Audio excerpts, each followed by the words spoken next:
kwento sa iba na matulungan din po about health.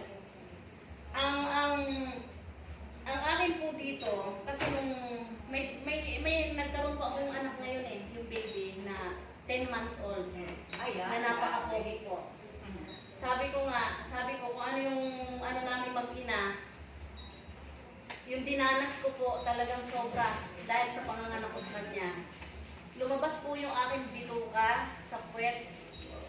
4 na ganito po kalalaki na ang sabi ng nagpaanak sa akin, dalhin nyo na yan sa ospital, kailangan ng operahin yan at kailangan putulin.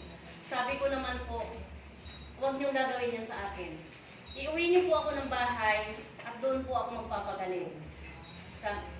Sa madaling sabi po, inuwi ako ng Heritage sa Puting Gahoy. So doon po ako nagpagaling na ang ko po ay si Meracel. Ano lang po, 2 linggo, yun pong bituka na lumabas sa akin na ganito kalaki, 4 siya. 2 weeks po, nawala po ang lahat ng yun. Iyon po ay tumigas na parang bato. Kahit niyo po, hindi man lang siya lumambot. Hindi po, parang bato talaga siya. Imagine kung paano po yun napalambot ng product natin. Kung gaano kaganda.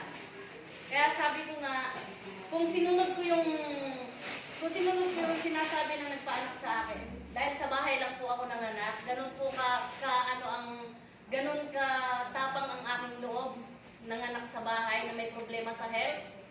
Talagang lumaban po talaga ako sa bahay lang. Dahil sabi ko, pag ospital ako, isisisarya nila ako, at uoperahin yung tatanggalin po, ikakat nila yung bituka ko. Na hindi ko alam kung gagaling pa ako doon. Kasi yun nga pong aming testimony sa Timonan, Quezon, dinala po siya sa US, nagpa-opera dahil po sa hemorrhoids. Stage 4 po yung kanya, nagbi-bleeding na din, dinala po sa US, pagbalik, hindi na po naghilom yung sugat. Matanda na po siya, 72 anak, no? 72 years old na nagdudusa, nakahiga na lang siya, hindi siya makatayo dahil sa sugat. Na dumudugo lagi. Nung makapag-take po ng product ng Meracel na yan, yung product natin, alam niyo po, tumigil yung pagdudugo. Tumigil siya at nakausap, hindi pa ho kami nakakaalis, nakausap na ng anak, humihingi na ng pagkain. Ganun po kaganda ang product natin. Kaya sabi ko nga, ikwento natin sa karamihan kasi para malaman po ba na ganito pala kagandang product na ito. So, hindi ko na po patatagalin at yun lamang po ang aking isinerain.